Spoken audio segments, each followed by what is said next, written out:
요즘 잘 팔리는 딸기는 어떤 게 있나요? 지금 딸기는 출하되는 품종은 지금 이제 우리 전국적으로 80% 이상은 서량 딸기고요. 그 다음에 장이가 일부 좀 있고, 그 다음에 담양간내에서 출하되는 금실, 그 다음 죽향, 메리킨, 그 종류가 지금 가장 잘 팔리는 딸기로 되어 있습니다. 그리고 가장 선호하는 딸기들은 일반적으로는 서량 품종이고요. 죽향, 금실, 메리키는 이제 그 백화점이나 그 다음에 그 인터넷 판매몰에서 많이 판매가 되고 있습니다. 시장에서 가격을 잘 받기 위해 딸기를 어떻게 상품화를 해야 되나요? 일단은 산지에서 선별을 좀 잘 하셔야 되는데요. 일단은 가장 중요한 것은 산지에서 선별할 때 이제 경도 위주로 좀 단단한 위주로 이제 선별을 하셔야지 이제 딸기 시세를 잘 받을 수가 있고요. 시장에서 가장 선호하는 딸기 크기는 한 21g 이상, 그리고 이제 2kg 기준으로 해가지고 한 팩에 3, 4 기준, 그 다음에 3, 5 기준 21g 이상을 가장 선호하고 있고요. 색태는 선홍빛을 띠는 색태가 가장 좋고, 그 다음에 이제 모양 같은 경우에는 이제 품종별로 좀 틀린데 그냥 이제 원추형을 가장 선호하고 있습니다. 시장 상인이 필요로 하는 산지의 출하 조건이 어떤 것인가요? 출하 조건은 이제 시기별로 좀 틀린데요. 그게 이제 그 많은 대농가하고 소농가하고 출하량이 틀리기 때문에 출하량은 크게 상관은 없는데, 이제 특징적으로 얘기를 드리면 만약에 내가 출하를 하는데 다른 분이 100작 출하하고 있을 때 나는 그래도 한 2, 30작은 출하가 돼야 되는데, 나는 5작 출하하고 있을 때 남들이 100작씩, 200작씩 출하가 되면 그거는 이제 소량이라 구매인들이 구매하기를 좀 힘들어 하죠. 상품이 특수하면 모르겠는데 상품이 비슷하다 했을 때는 이제 좀 많은 양을 이제 구매하게 돼 있습니다. 그래서 출하량을 계속적으로 조금씩은 이제 늘려주시는 게 좋을 것 같습니다. 딸기를 출하할 때 특히 주의할 점이 있나요? 제가 이제 딸기를 하면서 출하할 때 가장 중요한 것은 이제 산지에서 신품종이 나왔다고 해서 그 신품종의 특성을 잘 모르고 그냥 옆에서 누가 좋다 하니까 이제 그냥 심어가지고 내가 전혀 모르는 재배 기술을 접목을 하려 하니까 이게 농사가 잘 안 되는 거예요. 특히 그 신품종은 재배하기 전에 누가 추천을 하면 그 품종에 대한 특성, 그 다음에 어떻게 길러야 된다는 그 특성을 정확하게 알고 시도를 하는 게 가장 좋을 것 같고요. 그걸 시도하기 전에 본인이 출하하는 각 그 첨가별로 경매사 담당자하고 통화를 하셔가지고 이거를 해도 될 거냐 안 될 거냐를 미리 시장 파악을 하신 다음에 그 신품종을 재배하는 게 가장 좋을 것 같고요. 그리고 옛날에는 이제 주 6일제 근무였는데 지금은 주 5일제 근무를 하다 보니까 학교 급식이나 그 다음에 인터넷 판매가 아까 활성화가 된다고 했는데 그쪽은 전부 금요일까지만 하고 토요일 날은 다 휴무이기 때문에 발주량이 옛날만큼은 많지가 않습니다. 그래서 옛날에는 토요일 날 경매분을 금요일 작업을 해서 토요일 날 경매분을 많이 하셨는데 지금은 그때 시기에 맞게끔 가장 좋은 상품을 그때 작업을 하셔가지고 출하를 하셔야지 제 가격을 받을 수 있을 것 같아요. 그렇게 해주시면 감사하겠습니다. 안녕하세요. K딸기 한국을 넘어 세계로라는 주제를 가지고 딸기에 대해서 발표를 하게 된 농촌진흥청 농산업경영과 하지희입니다. 발표 순서는 딸기 역사, 딸기 생산, 딸기 소비 이슈, 딸기 수출, 시사점 순으로 말씀드리도록 하겠습니다. 먼저 딸기 역사입니다. 세계 최초 딸기의 발견인데요. 세계 최초로 딸기는 어떻게 발견이 되었을까요? 1700년대까지는 딸기는 단순히 관상용으로만 이용이 되던 식물이었습니다. 이 야생 딸기는 신맛이 훨씬 강하고 크기가 작아서 별로 맛이 없었다고 합니다. 그런데 이때 칠레에 간 스파이 프레지어 중령이 비밀 정보를 해안가에서 수집하던 중 야생 딸기를 발견하게 되는데요. 이 야생 딸기에 흥미를 느끼고 귀국을 하게 된 프레지어 중령은 딸기 종자를 수집하여 돌아가 연구를 시작하였습니다. 이후에 식물학자들이 딸기를 교배하는 데 성공하여서 1800년도 전후 식용딸기 재배가 시작되었다고 합니다. 그렇다면 우리나라에서는 딸기가 어떻게 재배되기 시작하였을까요? 이 2000년대 초반까지 우리나라 딸기의 90% 이상이 일본 품종이었다고 합니다. 따라서 우리나라는 일본에 매년 30억 이상의 로열티를 지불을 하고 딸기를 재배하고 있었다고 해요. 그러나 충남농업기술원에서 서량이라는 품종을 개발하여서 국산 딸기 종자 개발에 성공을 하게 됩니다.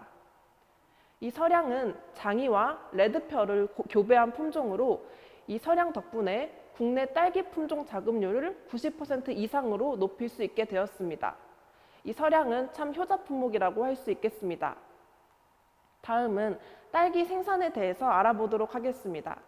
먼저 딸기 재배 면적과 생산량인데요.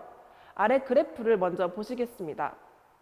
그래프에서 파란색 선은 전체 과채류 재배 면적을 의미하고 주황색 선은 딸기 재배 면적을 의미합니다.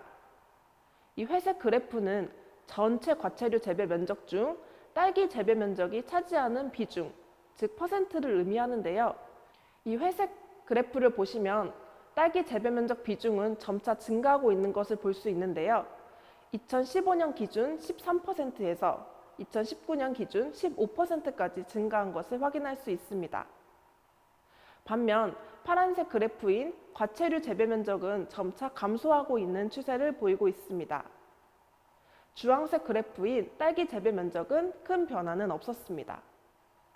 다음은 노지 딸기 재배 면적과 시설 딸기 재배 면적을 살펴보도록 하겠습니다. 아래 그래프를 보시면 주황색이 시설 딸기 재배 면적이고 파란색이 노지 딸기 재배 면적입니다. 먼저 파란색을 보시면 노지 딸기 재배 면적은 꾸준히 감소하고 있는 추세를 보이고 있습니다. 반면 주황색 그래프를 보시면 시설 딸기는 재배 면적 등락을 반복하다가 최근 소폭 증가하고 있는 추세를 보이고 있습니다. 이 시설 딸기 재배 면적은 아시다시피 노지 딸기 재배 면적에 비해 훨씬 더 많은데요. 2019년을 기준으로 하였을 때 시설 딸기 재배 면적은 노지 딸기 재배 면적의 약 64.2배를 차지하였습니다. 다음은 지역별로 한번 살펴보도록 하겠습니다. 지역별 딸기 재배 면적은 노란색 그래프인 경상남도가 가장 넓었습니다. 이후 초록색 그래프인 충청남도, 주황색인 전라남도, 하늘색인 전라북도, 회색인 경상북도 순을 보이고 있었습니다. 이 충청남도의 경우 초록색 그래프인데요. 2014년 이후 재배 면적이 급감하고 있는 특징을 보이고 있습니다. 다음은 10아르당 생산량을 살펴보도록 하겠습니다. 노지 딸기와 시설 딸기로 나누어서 살펴볼 건데요. 10아르당 딸기 생산량은 시설 딸기가 노지 딸기의 약 1.6배로 시설 딸기의 생산량이 더 높다고 할 수 있겠습니다. 시설 딸기를 기준으로 하였을 때 10아르당 약 3,047톤 정도가 생산되고 있었고요. 시설 딸기와 노지 딸기의 10아르당 생산량 모두 점차적으로 증가하고 있는 추세를 보이고 있어 생산량은 모두 증가하고 있다고 볼 수 있겠습니다. 다음은 품종 변화를 살펴보도록 하겠습니다. 연도별로 주력 재배되고 있는 딸기 품종이 계속해서 변화하고 있는데요. 여봉, 육보, 장이, 서량으로 주 품종 변화가 이루어졌습니다. 2018년을 기준으로 하였을 때 서량의 점유율이 82.2%로 압도적으로 높았고요. 현재도 서량의 점유율이 가장 높은 추세를 보이고 있습니다. 지역별로 살펴보면 충청남도와 전라북도는 서량의 집중도가 높고 전라남도와 경상남도는 다양한 품종을 재배함으로써 품종 다변화를 시도하고 있습니다. 다음은 지역별 딸기 소득을 살펴보도록 하겠습니다. 5개 도를 기준으로 볼 건데요. 충청남도와 전라북도, 전라남도, 경상북도, 경상남도의 딸기 지역별 소득을 살펴보도록 하겠습니다. 먼저 소득이 가장 높았던 지역은 전라남도였습니다. 반면 소득이 가장 낮았던 지역은 경상남도였습니다. 이 이유를 살펴보니 전라남도는 수량이 다른 지역에 비해서 상대적으로 높고 단가가 가장 높은 것에 기인하고 있었습니다. 반면 경상남도는 단가는 다소 높은 편이지만 수량이 낮아 경상남도의 소득이 가장 낮은 것으로 나타났습니다. 다음은 본격적으로 딸기 소비에 대해서 살펴보도록 하겠습니다. 이 딸기 소비 분석을 위해 우리 청에서 보유하고 있는 소비자 패널 데이터를 이용하여 분석을 하였는데요. 이 소비자 패널 데이터는 가계부를 기반으로 수집되고 있는 데이터입니다. 현재 2021년을 기준으로 약 2,350명의 소비자 패널이 참여해주고 계시며 데이터는 약 1,500만 건 정도가 수집되어 보유하고 있습니다. 이 데이터를 이용하여 딸기 소비를 분석한 결과에 대해서 말씀드리도록 하겠습니다. 먼저 딸기 관련 상품 구매 비율입니다. 소비자들은 딸기 관련 상품을 얼마나 많이 구매하고 있는지 살펴본 건데요. 먼저 일반 딸기의 구매 비율이 가장 높았습니다. 소비자의 약 89.9%가 일반 딸기를 구매하고 있었습니다. 이어서 상품명에 딸기가 들어간 딸기 관련 식품의 구매율은 79.3%를 차지했습니다. 이어서 딸기 잼을 구매하고 있는 소비자가 전체의 약 32.1% 정도를 차지하고 있었고, 이어서 주스 7.1%, 냉동 딸기 2.5%, 칩 0.2%의 순서를 보였습니다. 역시 가장 많이 구매하고 있는 것은 신선 딸기라고 할 수 있겠습니다. 다음은 연도별 가구당 딸기 구입액을 살펴보도록 하겠습니다. 이 자료는 1년에 한 가구가 딸기를 얼마나 많이 구매하고 있는지 금액으로 살펴본 것인데요. 먼저 그래프를 보시면 2010년부터 2020년도까지의 평균 가구당 연간 딸기 구매액은 약 41,375원으로 나타났습니다. 등락을 반복하다가 최근 소폭 증가하고 있는 추세를 보이고 있는데요. 2020년에는 다시 감소한 것으로 나타났습니다. 2020년을 기준으로 하였을 때는 한 가구당 약 41,478원을 구매하는 것으로 나타났고, 이것이 의미하는 것은 1년에 한 가구에서 한 가구당 딸기 구매액이 41,478원 정도라는 것을 의미합니다. 다음은 가족 구성원별 가구당 딸기 구입액을 살펴보았습니다. 이 자료는 자녀가 있을 경우와 없을 경우를 나누어서 구입액을 살펴본 것인데요. 중고등 자녀, 초등학생 자녀, 유치원생 자녀가 있을 경우와 없을 경우를 비교하여서 딸기 구입액의 차이가 있는지를 분석해 보았습니다.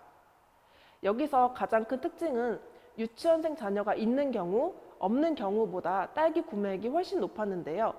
유치원생 자녀가 있는 경우, 없는 경우보다 약 1.3배 더 많이 구매하는 것으로 나타났습니다. 따라서 자녀 유무는 유치원생 자녀 유무가 가장 큰 차이를 주었다고 할 수 있겠습니다. 이 앞의 결과를 조금 종합해 보면 현재 젊고 소득이 높지 않으며 자녀가 없는 가구의 딸기 소비가 저조한 것으로 나타났습니다. 따라서 딸기 소비 활성화를 위해서 젊고 소득이 낮고 자녀가 없는 가구의 딸기 소비 촉진을 할 필요가 있다고 할 수 있겠습니다. 다음은 월별 딸기 구매 비중과 구매처별 딸기 구매 비중을 살펴보도록 하겠습니다. 소비자들이 가장 많이 딸기를 사는 월은 3월이었습니다. 3월 25%, 2월 20%, 4월 19%, 1월 16%, 12월 11%로 나타났고, 구입처별로 살펴보면 슈퍼마켓에서 35%로 가장 많이 구매하는 것으로 나타났습니다. 아무래도 집과 가까운 슈퍼마켓에서 딸기 구매가 가장 높은 것으로 나타났고, 이어서 전통시장 19%, 기업형 슈퍼마켓 16%, 대형마트 12%, 무점포 7%, 전문점 7%로 나타났습니다. 최근 데이터를 보면 전통시장에서의 딸기 구매는 감소하고 기업형 슈퍼마켓에서의 딸기 구매는 증가하는 것으로 나타났습니다. 소비자들은 1년에 평균 약 5.88회를 딸기를 구매하고 있었습니다. 즉 1년에 한 6번 정도 딸기를 구매하여서 섭취한다는 것을 알 수 있었고요. 한 회당 평균 구입액은 8,032원 정도로 나타났습니다. 다음은 딸기 소비에 대해서 조금 더 자세히 알아보기 위해 저희가 소비자 1000명을 대상으로 설문조사를 실시하였습니다. 그 결과에 대해서 말씀드리도록 하겠습니다. 먼저 자녀가 태어난 이후 딸기 구매 빈도와 금액이 증가하였냐는 질문에는 늘었다 55.7%로 늘었다고 응답한 소비자가 가장 많았습니다. 다음으로 딸기 포장에 품종이 표기되어 있다면 선호하는 품종의 딸기를 찾아서 구매할 의사가 있으시냐는 질문에는 그렇다라고 응답한 소비자가 52.7%로 과반수 이상을 차지하였습니다. 이는 최근 소비자의 알 권리 요구가 증가하면서 이렇게 품종이나 당도 표기들을 요구하는 소비자가 많아졌다는 현상에 기인한 것으로 볼 수 있습니다. 다음으로 선호하는 딸기 포장 용량을 물어봤을 때에는 1kg가 60.1%로 가장 선호한다고 응답하였습니다. 이어서 500g이 31.5%, 2kg가 7.6%, 3kg 이상이 0.8%로 소비자들은 1kg를 가장 선호하고 그 다음으로 500g을 선호하는 것으로 나타났습니다. 포장 방식에 대해서 물어보았을 때는 스티로폼 박스와 플라스틱 팩 안에는 큰 차이가 없는 것으로 나타났습니다. 모두 약 38%로 둘 다 선호하는 것으로 나타났고 고무대야는 17.9%로 스티로폼 박스나 플라스틱 팩에 비해서는 선호하지 않는 것으로 나타났습니다. 다음은 딸기 소비 이슈에 대해서 알아보도록 하겠습니다. 최근 딸기와 관련된 소비 이슈를 몇 가지 정리해 보았는데요. 먼저 첫 번째는 딸기 디저트로 봄을 느껴요입니다. 이 딸기 가공식품은 봄을 기다리는 소비자의 심리가 높게 반영된 분야로 가공업체의 관심 또한 높다고 할 수 있겠습니다. 예를 들어서 공차 코리아나 롯데 제과는 딸기 관련된 가공식품을 많이 출시한 바가 있는데요. 공차 코리아는 2020년 2월에 딸기 신메뉴 4종을 출시한 바가 있으며 롯데 제과는 딸기 맛집 컨셉으로 신제품을 출시한 바가 있습니다. 이 딸기 가공식품은 30대의 소비를 활성화시킬 수 있는 대안 중 하나라고 할 수 있겠습니다. 앞서 말씀드렸다시피 30대의 딸기 소비가 저조하다고 하였는데요. 이를 돌파할 수 있는 대안이 될 수 있지 않을까라는 생각이 듭니다. 특히 2014년 30대의 딸기 연간 구매액이 역대 최대를 기록한 바가 있었습니다. 그 당시 딸기 빙수나 음료 등 딸기 관련 디저트 첫 출시로 매우 흥행하였던 기록을 가지고 있습니다. 따라서 신선 딸기의 짧은 보존 기간을 보완하고 외식 빈도가 잦은 젊은 층의 접근성을 높일 수 있는 딸기 가공식품이 이 새로운 딸기 시장의 돌파구가 될 수 있을 것이라고 생각합니다. 두 번째로는 스타 품목 수출 1억 달러를 목표로 하고 있는 품목입니다. 이 국산 딸기는 더 이상 국내에서만 팔리는 과체류가 아니라 세계화가 진행되고 있습니다. 이 딸기는 성장세가 높은 신선 품목으로 특히 농식품부는 3년 이내 1억 달러 수출 달성 목표 품목으로 딸기를 선정한 바가 있습니다. 이 한국 딸기의 강점으로는 높은 당도와 부드러운 식감이라고 합니다. 특히 금실이나 아리양, 킹스베리와 같은 신품종도 인기를 끌고 있고요. 선물용으로 많이 이용되고 있기 때문에 재배 시 기형과 발생률이 낮추는 것을 중요하다고 할 수 있겠습니다. 정리하자면 수출이 증가하면 국산 딸기에 대한 수요도 증가될 것으로 예상되어 이는 국내 딸기 농가에게 긍정적이라고 할 수 있겠습니다. 다음은 딸기 수출에 대하여 알아보도록 하겠습니다. 먼저 딸기 관련된 수출 통계에 대해서 살펴보도록 하겠습니다.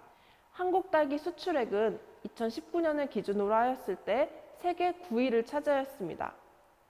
우리나라 딸기를 많이 수입한 나라로는 홍콩, 싱가포르, 태국, 베트남, 말레이시아 순이었습니다. 반면 세계에서 딸기를 많이 수출하는 나라는 스페인, 미국, 멕시코가 있었습니다. 그러나 이들 나라는 우리나라 딸기와 경쟁 상대는 아닌 것으로 보입니다. 우리나라 딸기와 경쟁 상대는 주로 일본과 호주산 딸기라고 합니다. 최근 우리나라 딸기 수입을 증가하고 있는 나라로는 말레이시아와 베트남이 있겠습니다. 말레이시아는 단맛을 선호하며 한국산 딸기에 대한 인식이 좋다고 합니다. 베트남은 수입이 공식화된 이후 국산 딸기 수입을 크게 늘렸으며 향후 소득 증가로 더욱 딸기 수입이 증가될 것으로 예상됩니다. 반면 홍콩은 일본산 딸기에 밀려 국산 딸기 수입이 감소하고 있습니다. 이외에 싱가포르와 러시아는 큰 변화가 없었습니다. 마지막으로 딸기 시사점에 대해서 말씀드리도록 하겠습니다. 먼저 생산 측면의 시사점입니다.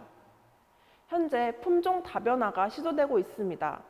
그러나 농가분들이 재배를 하실 때는 새로운 품종에 대해서는 새로운 재배 방법을 적응할 필요가 있겠습니다. 특히 서량 이외에 새로운 품종을 도입할 때에는 새로운 재배 방법을 적용하여서 고소득, 고품질의 딸기 생산이 필요하다고 할 수 있겠습니다. 다음은 소비 측면의 시사점입니다.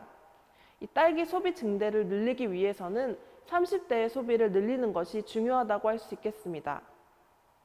딸기 가공식품과 신선 딸기를 이용한 레시피 개발 등으로 젊은 층 공략이 필요할 수 있겠고요. 작은 과일이 인기를 끌고 있지만 이 딸기는 컵과일이나 편의점 과일 등의 소비 트렌드 반영이 어려운 품목이라고 할 수 있겠습니다. 따라서 이런 신선 딸기의 단점을 가공식품으로 보완할 필요가 있겠습니다.